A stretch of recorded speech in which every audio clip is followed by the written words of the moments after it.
একটি সিনেমার শুটিংয়ে কাশ্মীরে গিয়েছিলেন রাখি দেবী।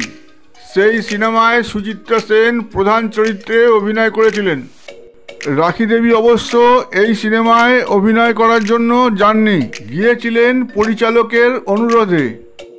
সেই সিনেমায় নায়কের চরিত্রে ছিলেন সঞ্জীব কুমার। যে হোটেলে সবাই থাকতেন সেই হোটেলে একদিন রাত্রে একটি পার্টির আয়োজন করেছিলেন পরিচালক মশাই।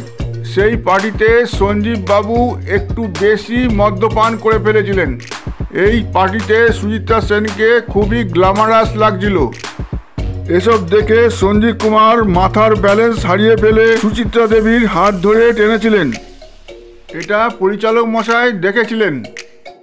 ঝামেলা এড়াতে সুচিত্রা দেবীকে নিয়ে সুচিত্রা দেবীর ঘরে পৌঁছে দিয়ে আসেন পরিচালক মশাই। সেই পরিচালকের নাম এবার বলছি। সেই পরিচালকের নাম হলো গুলজার। তিনি পাঞ্জাবি ছিলেন। আসল কথায় ফিরে আসি। রাখি দেবী হলেন পরিচালক গুলজারের স্ত্রী। রাখি দেবী এই ঘটনাটা দেখে স্বামী গুলজারজিকে বললেন, তোমাকেই কেন সুচিত্রা সেনকে হোটেলের ঘরে পৌঁছে দেওয়ার দায়িত্ব নিতে হলো? একথা শুনে গুলজারজি প্রচণ্ড তেলে বেগুনে রেগে যান।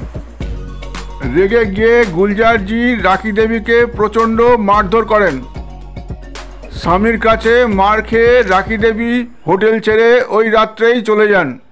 এরপর থেকে রাখি দেবী গুলজারজির সাথে সমস্ত সম্পর্ক ত্যাগ করে আলাদা থাকা শুরু করেন।